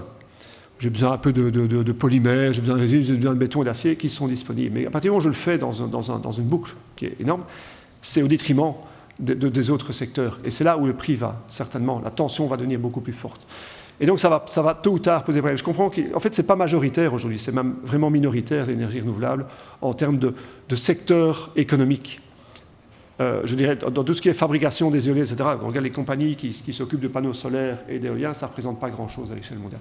Mais si ça prend de l'ampleur, alors il y aura une tension à ce niveau-là. Et les quantités que l'on met en œuvre sont gigantesques.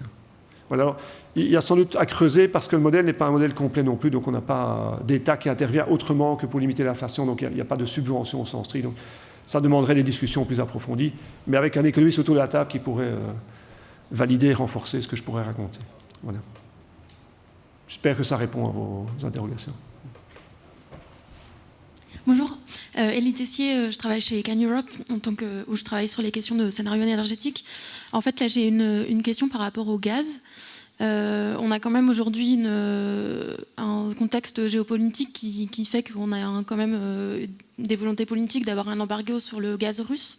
Est-ce que ce modèle-là prend en compte ces contraintes politiques assez fortes dans le sens, soit en essayant de sortir plutôt du gaz fossile et de le remplacer peut-être par autre chose plus rapidement, soit en allant le chercher ailleurs, et si oui, où? Dans le modèle, tout le monde est gentil. Et tout le monde se comporte, je dirais, comme il faut. Ce qui facilite la transition, on est bien d'accord. Hein. Donc c'est mieux quand tout le monde est aligné. Mais en fait, ce modèle, les résultats que j'ai présentés ont été faits en 2021. Donc voilà. Alors, est-ce que la situation justifie un certain nombre de choses? Il y a deux réflexions. La réflexion, bon, il y a le très court terme, et puis aussi l'échelle. Il y a l'échelle de l'Europe, parce que finalement, il n'y a que l'Europe qui souffre de cela. Les États-Unis, eux, le gaz, ils en ont, ils veulent bien nous en vendre, ce qui les arrange plutôt bien. Donc, il y a l'échelle mondiale. C'est clair que le modèle est fait pour la Belgique, cette partie-là. Mais dire que le gaz et l'énergie de la transition à l'échelle mondiale, ce n'est pas une aberration. Quand les pays d'Afrique commencent à ouvrir des gisements, alors on dit « Oh, ouvrir un gisement de gaz, c'est honteux, ça fait du CD », ben voilà, non. C'est mieux que d'aller déforester. Donc, quand les pays d'Afrique ouvrent je dirais des gisements de gaz et construisent des pipelines pour irriguer une partie de l'Afrique avec du gaz, ce n'est pas négatif. On ne peut pas voir ça comme étant quelque chose pour la transition. Si on se dit qu'on a jusque 2050, eh bien, on doit quand même... Alors, on peut dire, oui, mais au-delà, on en fera quoi? Mais au-delà, on mettra des gaz renouvelables dedans, mais globalement, jusque 2050, on a encore le droit d'émettre du CO2. L'intérêt, c'est de savoir quel CO2 et pour faire quoi. Eh bien, émettre du CO2 via du gaz naturel, c'est sans doute une piste, c'est la moins mauvaise, en fait, si vous voulez. Au détriment, mais il faut que ce soit au détriment du charbon et du pétrole. Parce que c'est ça, dans nos pays et ailleurs. Alors, si c'est cumulatif, c'est foutu, on est d'accord. Mais ça doit être en remplacement d'eux. Et donc, quand je dis gaz, énergie de la transition, il faut se comprendre, c'est en lieu et place du charbon et du pétrole. Mais le modèle n'en tient pas compte du tout. Et les prix n'ont pas été mis à jour, donc en augmentant les prix, il va peut-être me faire disparaître. Alors, il risque de mettre du pétrole, par exemple, parce que le gaz est moins cher que le pétrole, mais si ça s'inverse, ou que le charbon, il risque de mettre du charbon, en fait, aujourd'hui. Parce que ce qui reste le moins cher à l'unité d'énergie, aujourd'hui, je pense que c'est le charbon, malgré le CO2 qui est émis. Donc ça, c'est un peu la crainte, si je fais tourner le modèle, c'est qu'il me sorte du charbon aujourd'hui.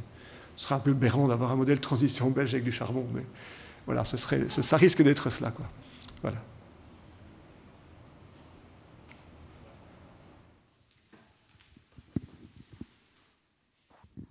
Merci pour la présentation.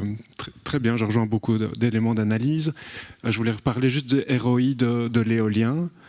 Donc j'ai parcouru plusieurs analyses de cycle de vie où on est à un ROI de l'ordre de 20 pour les générations récentes, sans recyclage de l'éolienne, de l'acier de l'éolienne que vous avez bien montré, qui est le principal élément hors béton.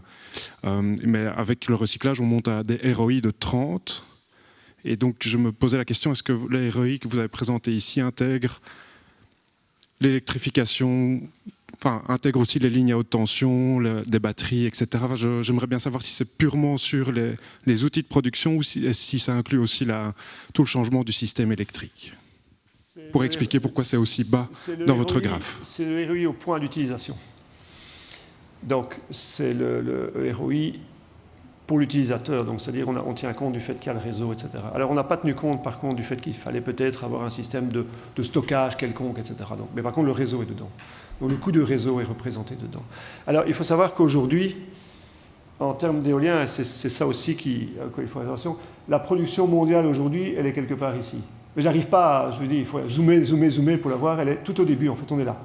Donc on est en fait dans cette zone-ci où on a des ROI qui sont très élevés. Et voilà, donc c'est ici. Et effectivement, la question, et c'est mondial ceci, la question c'est, on a mis des éoliennes dans des sites qui sont évidemment très très très producteurs. Et si on veut développer après, on va reculer petit à petit vers des choses moins productrices. Et la chute est assez rapide en fait, c'est ça qu'on observe.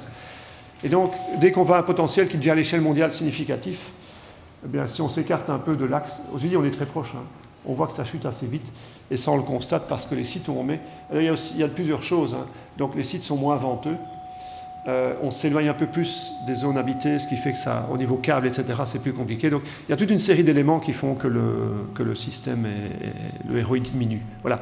Alors maintenant, on peut changer, donc la valeur... Ça dépend du périmètre de l'indice de cycle de vie, etc. On a essayé d'être assez exhaustif dans ce que l'on a pris en compte, mais on peut toujours discuter des hypothèses, effectivement, et des ROI, il y a autant de définitions que de hauteur, et donc il faut chaque fois bien préciser. Donc voilà. Mais voilà, toujours est-il qu'on s'est rendu compte que ce n'était pas le ROI absolu qui posait problème, mais bien sa structure, c'est-à-dire la structure des dénominateurs qui était la plus problématique. Donc, admettons même qu'on augmente le ROI d'un certain facteur, c'est le dénominateur qui compte. Alors, ce qu'il faut bien comprendre aussi, c'est qu'on ne va pas s'en sortir uniquement avec du recyclage, parce qu'on est là aujourd'hui, et peut-être qu'on va arriver quelque part ici, ou même là. C'est-à-dire qu'on va multiplier par 10, par 20, par 30, par 40 le nombre d'éoliennes. Donc le recyclage est bien, mais en régime. Je ne suis pas en régime. Donc pendant toute la transition, c'est du surplus. À moins qu'on considère que les autres utilisations de l'acier diminuent fortement. Et justement, c'est ça qui risque d'arriver. Mais même, on a l'impression que, globalement, on va encore mettre sur le marché plus d'acier, plus de cuivre, etc. Donc, on n'est pas dans un monde où les choses tournent en boucle. Et il faut savoir aussi, mais de nouveau, on dit que ce sera affiné tout à l'heure par les acteurs qui vont parler de la partie matériaux, le recyclage est parfois plus coûteux que l'extraction et la production d'un matériau neuf. Il y a certains matériaux qui, à recycler, peuvent coûter très cher parce qu'ils sont alliés, parce qu'ils sont complexes à séparer. Donc, le coût de recyclage peut être plus élevé que le coût d'extraction. Umicore le dit clairement, quand il recycle un certain nombre de matériaux qui viennent de l'électronique, etc., il ne se paye que sur l'or. C'est l'or qui les nourrit, le reste, ils le font parce qu'ils les séparent en même temps, mais ça ne rapporte rien, ils ne vivent pas de ça. Ils vivent que de l'or qu'ils extraient du système. Enfin, en tout cas, c'est l'or qui est la grosse partie du business au niveau, je dirais, financier de leur côté. Donc, c'est bien la preuve que les autres matériaux coûtent cher par rapport à leur valeur intrinsèque. Pardon. Sur les potentiels éoliens, il y a quand même pas mal... je serais étonné qu'on échange sur la cartographie que vous avez prise, parce qu'il y a des zones, Groenland, Kazakhstan, où il y a des potentiels éoliens très très élevés. Et voilà, pour moi, il y a peut-être des choses à challenger. Je serais curieux d'échanger avec vous. Oui, tout à fait, volontiers. Donc il y a des zones qui ont été exclues parce qu'il n'y a pas d'habitants. Donc en fait, on a souhaité avoir... On considérait qu'il n'y avait pas de global grid qui était construite par ailleurs, dont on peut discuter. Mais même si on construit ces global grids, on sait bien que la capacité à transporter est compliquée. Alors, est-ce qu'on va mettre au Groenland des éoliennes qui vont faire de l'hydrogène, qu'on va transporter bateau jusque chez nous? C'est possible, ce n'est pas pris en compte dans le modèle, je suis d'accord. Mais je serais curieux de voir le ROI final de ces éoliennes, puisque rien que de convertir l'électricité en hydrogène, je vais déjà perdre 40%, 30%, on va dire 30%, en disant que les électrolyseurs vont s'améliorer, on va perdre 30% de l'énergie. Donc le ROI, il va jamais être... Donc je le mettrais, en fait, on peut le rajouter. J'ai le sentiment, mais je n'ai pas les chiffres exacts, donc qu'on serait plutôt du côté bas de la courbe que du côté haut. Donc c'est peut-être pas la priorité. Je ne dis pas qu'on n'ira pas là-bas, mais je ne commencerai pas par en mettre là. Voilà, mais on en discutera volontiers.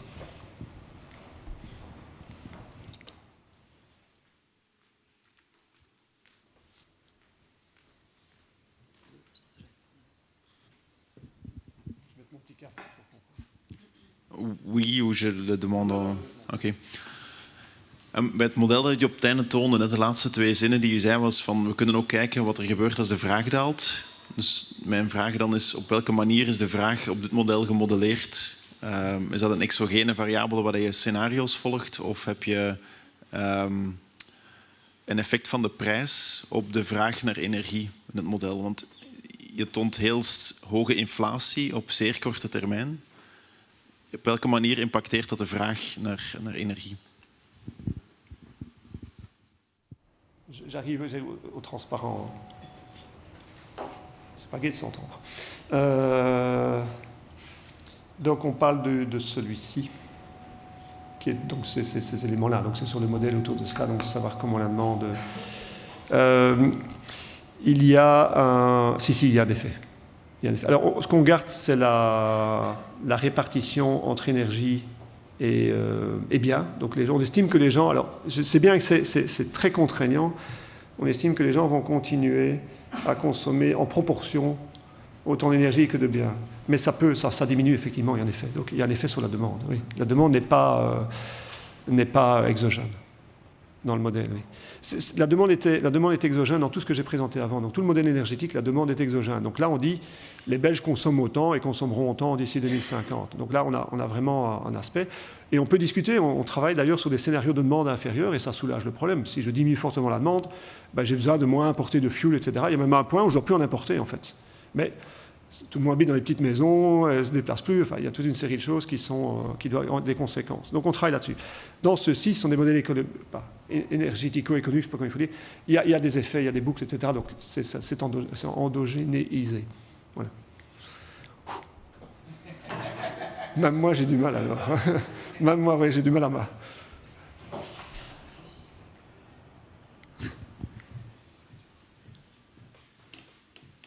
Vous avez fait le calcul, oui. Vous n'arrivez pas à 10%. J'en profite que personne d'autre ne veut prendre la parole, mais en fait, vous avez montré tout à l'heure le ROI du nucléaire, qui est de 50, donc qui est énorme. Et alors, je ne comprends pas pourquoi vous dites finalement le gaz, c'est l'énergie de la transition. Moi, dans ma conception, c'est plutôt le nucléaire et toutes les énergies renouvelables que vous avez citées. Et le gaz, c'est s'il faut bien. Donc, effectivement, si on arrête des centrales, on est bien obligé alors d'utiliser le gaz, qui est un moindre mal, mais qui n'est certainement pas une énergie de la transition au sens où par exemple, dans la taxonomie, certains pays veulent voir disparaître le gaz, en tout cas à moyen terme. Pour la Belgique, alors pourquoi je dis le gaz, c'est l'énergie de la transition? Parce que, je ne pense pas que tous les pays de la planète vont avoir accès à l'énergie nucléaire. Je ne suis pas certain qu'on va laisser et qu'on va avoir rapidement, je dirais, du nucléaire dans tous les pays. Donc, le gaz, globalement, à l'échelle mondiale, a du sens. En Belgique, on a les deux versions, hein. Enfin, on a toutes les versions. Alors, nucléaire, on a la version où ça disparaît en 2025, apparemment, c'est plus le cas. On a celle où on prolonge une partie, celle où on en remet après, des SMR. On est en train d'ajouter les SMR dans le modèle pour voir où il nous dit mais des SMR. On a toutes les versions. Donc, ici, effectivement, ce que j'ai présenté, c'est avec l'hypothèse que le nucléaire s'arrête tel que prévu aujourd'hui, ou anticipé aujourd'hui, par les décisions politiques. Mais qu'on peut évidemment renverser. Ce qu'il y a, c'est qu'il y a un moment donné où ce sera trop tard. Déjà, un SMR, bon, il n'y en a pas vraiment. Si les Russes en ont un, c'est peut-être pas le moment d'acheter un réacteur nucléaire en Russie, je pense. Ce n'est pas une bonne chose. Les Canadiens en ont un, etc. Les Américains, les Européens n'en ont pas vraiment. Alors on développe, mais on n'est pas encore prêt. Admettons même qu'on en achète, j'ai l'impression que le premier... Parce qu'on dit SMR, c'est petits réacteurs, c'est facile, etc. Bon, on est quand même des réacteurs de 100, 200, 300 mégawatts. Ce n'est pas des petites installations. Et du point de vue sûreté, c'est exactement la même chose qu'une grosse. Moi, je me base sur les durées d'installation des derniers réacteurs à l'échelle européenne, c'est 10-15 ans. Donc si demain, je décide d'en installer des nouveaux, le premier réacteur qui va tourner, Il va le nouveau, hein, pas les anciens qu'on va prolonger, mais le nouveau, à mon avis, ne tournera pas avant 2035. On va faire 13 ans pour simplifier. 2035, on devra déjà être très loin au niveau CO2, donc qu'est-ce qu'on fait entre les deux? Donc le gaz a sa place à ce moment-là. Alors, je ne dis pas qu'on ne doit pas faire du nucléaire. Je suis assez agnostique par rapport au nucléaire, moi. C'est un choix. Voilà. J'irai voter comme tout le monde et, si on me pose la question, mais voilà, moi je suis ouvert. Voilà. Mais j'ai l'impression qu'au niveau temporalité, ça va être compliqué. On n'aurait pas dû en sortir, d'une certaine manière. Et la France a décidé de continuer, mais elle s'y met un peu tard. Elle se rend compte elle-même qu'elle a raté un peu le train. Si elle voulait vraiment, elle aurait dû décider ça il y a 5-10 ans. Décider aujourd'hui, c'est relancer une machine qui était déjà... C'est comme vouloir réaccélérer un bateau qu'on a décéléré. Hein. Ça reprend du temps parce que voilà, ça décélère, et puis il faut relancer, et c'est beaucoup d'inertie. Donc, moi, je crains que, à part les pays qui ont anticipé, qui sont prêts, dans d'autres pays, on ait plus de mal et que ça prenne beaucoup de temps. Mais sinon, je suis tout à fait d'accord avec vous, c'est une autre piste. Mais je ne suis pas sûr que d'aller dire aujourd'hui le nucléaire et l'énergie de la transition à l'échelle mondiale, ça ait du sens. À l'échelle belge, c'est un autre débat. À l'échelle européenne, c'est un autre débat. Tout à fait. Je vous rejoins.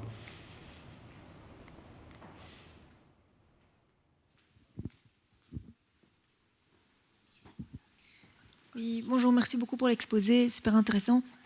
Vous venez de dire que vous travaillez un petit peu sur des modèles qui prennent en considération une baisse de la demande.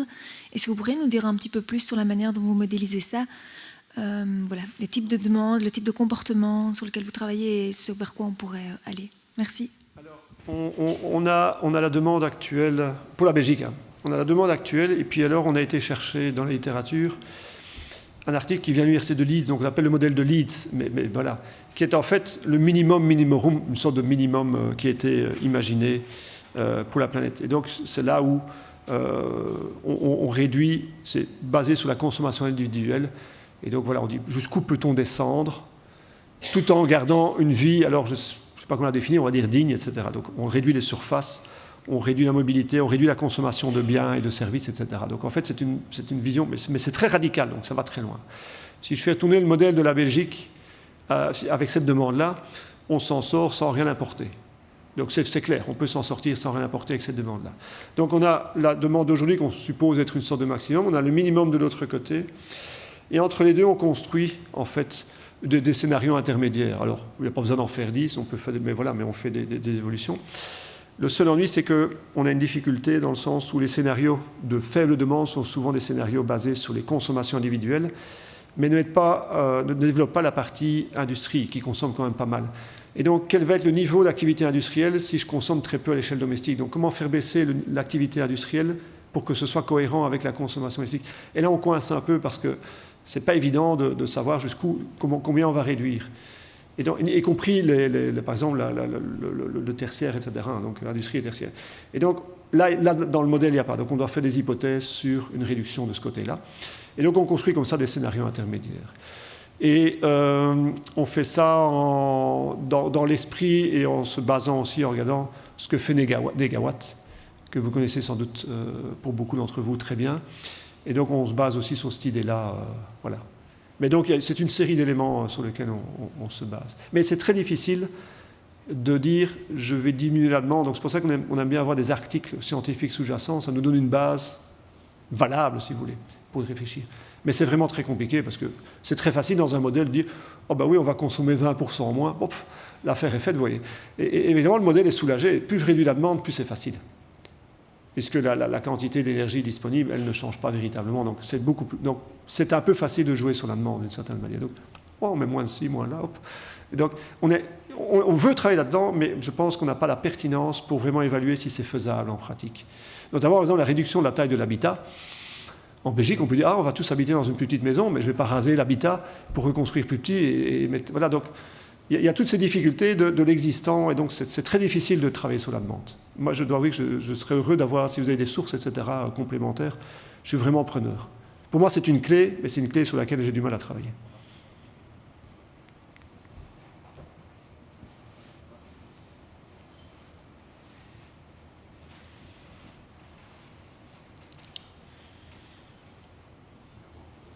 Oui, j'ai peut-être juste une question sur la chaleur, notamment dans le logement. Votre modèle ne mentionne quasi pas les réseaux de chaleur, si je ne m'abuse, alors que c'est une solution qui est assez bien développée, notamment au Danemark, chez Copenhague, typiquement une ville qui a beaucoup ça.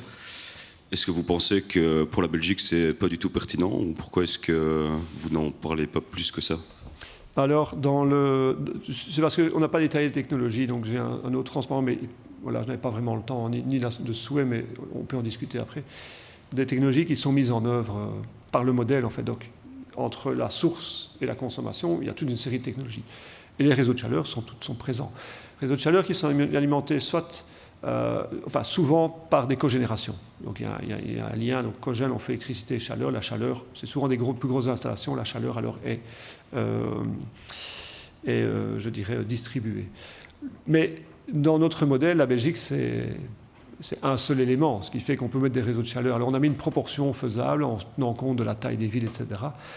Sachant que des réseaux de chaleur, il faut en mettre, c'est très bien, mais à nouveau, c'est assez complexe à mettre en œuvre. Donc ce n'est pas quelque chose d'aisé. On sait que ça fonctionne très bien. Aujourd'hui, avec les isolants qu'on peut mettre au des tuyaux, on peut faire sur des kilomètres sans trop de difficultés. Mais l'implantation n'est pas nécessairement simple. Dès que vous traversez une voirie, ça peut devenir compliqué. Donc la structure en elle-même du réseau peut être compliquée. Alors, il faut faire attention aussi à la comparaison avec des pays qui sont apparemment semblables en termes de développement économique et technologique, mais qui n'ont pas nécessairement les mêmes conditions climatiques. Le Danemark, à certains endroits, il fait quand même nettement plus froid que chez nous. Bon, avec le réchauffement, je ne sais pas très bien comment ça a évolué, mais globalement, il fait plus froid. Mais quelques centaines de degrés jour, donc des fractions de degrés en moins, si vous voulez, peuvent faire une différence sur la pertinence d'un réseau de chaleur. Voilà. Alors je pense qu'effectivement, aujourd'hui, avec les technologies, c'est pertinent. Il faut voir où on peut en mettre, combien, et comment les alimenter.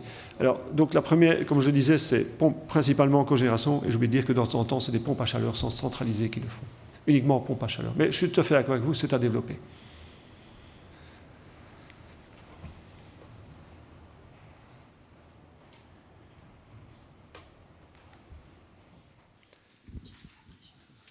Oui, petite suggestion, vous parliez d'avoir des sources pour réduction de matériaux. Je ne sais pas si vous avez collaboré avec... Réduction de demande. De la demande? Oui. Ah oui. Donc derrière ce mot-là, vous mettez matériaux et aussi quoi? Derrière demande, je mets demande en principalement énergie. Alors effectivement, on peut faire un lien avec les matériaux, mais globalement, au début, c'est demande en énergie, donc consommer moins. Le SPF Santé, je ne sais pas si vous avez collaboré avec eux, mais ont sorti des scénarios bas carbone faits par Climact, en fait. Oui, tout à fait, je connais. Oui, très bien. Et oui, donc ils ont toute une proposition de réduction de matériaux par catégorie de matériaux qui pourraient peut-être être des points de départ pour faire un modèle. Ce qu'il y a, c'est que j'absorbe, en fait, ce que je voulais dire par là, je me suis sans doute mal exprimé, enfin certainement mal exprimé, c'est que j'absorbe un peu ces diminutions de demande et je lis les éléments, mais je n'ai pas la capacité de valider, parce que tout est dans tout. Au niveau de la demande énergétique, matérielle, ça, tout est dans tout. C'est-à-dire qu'on a tendance à réfléchir de manière assez focalisée sur un point. On se dit, ah oui, ça paraît faisable. Et puis quand on commence à discuter avec des gens d'autres disciplines, on se rend compte que oui, mais il y a une implication là-dessus, et puis là-dessus, et là-dessus. Ah oui, finalement, c'est pas aussi simple que ça. Oui, effectivement. Et donc, je n'ai pas la capacité d'avoir cette vision globale qui permettrait de quelque part avoir un scénario de demande qui tient totalement la route, qui est totalement cohérent. Et je trouve que ça manque. Parce qu'on peut avoir, je vous dis, je peux faire bouger les curseurs, et ce que fait Climact est très bien aussi, mais il y a aussi cet aspect un peu curseur parfois, etc. Et c'est facile de diminuer un curseur, on dit on va faire moins, ça va être plus... On dit on va prendre les meilleures technologies, mais oui, d'accord, mais par exemple, un four à verre, meilleure technologie, quand j'ai installé un four à verre, il dure 40 ans, donc ouais, je peux tout raser. En fait, la demande, c'est très facile à gérer si je peux tout raser et tout recommencer. C'était le monde vide ou je ne sais pas quoi, là. Enfin, on repartirait par un monde vide et puis on reconstruit tout. Enfin, c'était pas dans le même sens, mais voilà, j'exploite ça. On repartirait de zéro, on ferait quelque chose d'extraordinaire, y compris avec beaucoup moins de demandes en matériaux. Mais malheureusement, il y a tout l'existant. Et tous ces éléments-là, ça, c'est vraiment quelque chose de très important. Et donc, toutes les dynamiques qui sont derrière, j'ai du mal à les maîtriser. C'est beaucoup trop vaste pour que je puisse de mon côté m'en sortir. Mais c'est un sujet passionnant, hein, et vraiment fondamental, singulièrement pour la Belgique, vu sa situation très particulière. Ok, on va prendre une dernière intervention et puis on fera la pause midi. Oui, merci pour votre présentation. Je ne suis pas du tout un spécialiste de la production d'énergie, mais c'était en fait ce qui m'a interpellé, c'était vraiment cette histoire du gaz aussi. Et en fait, je voulais juste savoir un peu comment vous vous situez par rapport, donc si j'ai bien compris ou pas, comment vous vous situez par rapport au rapport du GIEC et de l'Agence internationale de l'énergie, parce que l'année dernière, l'Agence internationale de l'énergie a sorti déjà un rapport qui montre que d'ici 2050, il fallait une réduction drastique de l'utilisation des fossiles, incluant le gaz. Et je n'ai pas l'impression que ça se ressente dans votre scénario d'ici 2050. Donc je voulais savoir vraiment, voilà, est-ce que en fait vous êtes un peu en décalage avec l'Agence internationale de l'énergie et le GIEC, ou alors j'ai pas compris. Et l'autre chose que je voulais mentionner, donc c'est bien d'avoir des modèles comme vous les avez présentés, des modèles économiques, mais comme on l'a dit tout à l'heure, on fait abstraction un peu des évolutions géopolitiques, sociales, avec des mobilisations et aussi des obstacles juridiques. Parce qu'il y a énormément d'obstacles juridiques à changer la protection des énergies. Et notamment, il y a un traité actuel qui s'appelle le TCE, donc traité sur la charte de l'énergie, et qui interdit, en fait, qui interdit sous peine d'amendes qui peuvent aller jusqu'à plusieurs milliards d'euros aux États de prendre des mesures qui discrimineraient certains types d'énergie, notamment les énergies fossiles. Donc voilà, c'était aussi une réflexion par rapport à ces modèles économiques qui sont loin d'être parfaits parce qu'ils font abstraction de la dimension humaine, juridique et géopolitique. Voilà. Alors, concernant le gaz, je me suis sans doute à nouveau mal exprimé et désolé pour cela. Je ne fais pas l'avocat du gaz éternellement. Je ne suis pas pour dire qu'on peut consommer du gaz tant qu'on veut. Il y a une limite très forte, évidemment.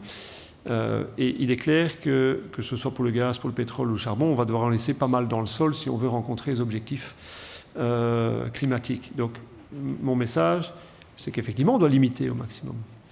Mais que si on s'autorise encore à émettre du CO2 d'ici 2050, et la réalité sera qu'on va émettre du CO2 d'ici 2050, on ne va pas du jour au lendemain passer à zéro, ce CO2-là, il vaut mieux que ce soit émis via du gaz qu'autre chose. Donc si vous avez le choix de dire, pour une unité d'énergie, du charbon, du pétrole ou du gaz, c'est mieux de miser sur le gaz. Donc ce que je dis, c'est que ce serait pas mal que dans la transition, une série d'utilisations fossiles soit substituée par du gaz. Ça va déjà un peu soulager le système. Alors, il faut voir que les effets rebonds, c'est autre chose, mais globalement, ça soulage le système. Mais en atténuation globale, sur le long terme, effectivement, d'ici 2050. Mais c'est de dire, le gaz, c'est une bonne énergie pour la transition. C'est tout ce que je veux dire. Je ne dis rien de plus. Je dis, ça doit disparaître en 2050, si possible avant. Mais tant on sait qu'on émettra du CO2, autant que ce soit celui-là. C'est ça mon message. Alors, concernant le modèle, effectivement, les modèles, il n'y a personne qui a encore créé un modèle de l'ensemble des interactions au niveau planétaire et de la complexité des dimensions, je dirais, techniques, économiques, sociales, politiques, juridiques, éthiques. Enfin voilà, donc on n'a pas un modèle global qui intègre tout cela. Ce sera d'ailleurs, je pense, un des éléments de réflexion qu'on va ouvrir sous d'autres disciplines plus tard. Donc on n'a pas de modèle qui fait cela, ce qui fait que les modèles ont toujours, en fait, beaucoup de limites. Et j'aurais dû, mais le temps n'était pas suffisant, j'aurais dû commencer par évoquer toutes les limites des modèles sur lesquels on travaille. Et ce sont des modèles assez simples, c'est finalement une quinzaine d'équations différentielles avec des paramètres. Donc c'est pas très compliqué. Heureusement, ça ne représente pas la diversité et la richesse de la vie en société. Donc, mais l'idée, c'est de voir en fait des tendances fortes. Est-ce qu'on peut, malgré toutes les hypothèses, tirer une conclusion qui a du sens et qui peut être généralisable et qui est valable? Et donc, du modèle, la seule chose que je tire, malgré tous les travaux qui ont été faits par Élise et Pierre, c'est cette idée de dénominateur et cet élément de boucle directe et indirecte au niveau du circuit de l'énergie dans l'économie. Et je tire que ça. Et bon, vous allez dire, c'est évident, on aurait pu, mais et les chiffres montrent que c'est vraiment un sujet d'inquiétude. Et on a fait beaucoup varier les paramètres, je ne vais pas tout montrer, mais on a commencé à changer en disant, oh, tiens, que se passe-t-il si et si? C'est comme ça qu'on explore. On arrive toujours au constat que c'est un point important. Donc c'est la seule conclusion que je tire. Je ne dirais jamais faire de déduction sur effectivement d'autres enjeux qui ne sont pas représentés. Et on n'est jamais à l'abri de changements radicaux rapides. Et tant mieux, parce que ça va dans le bon sens.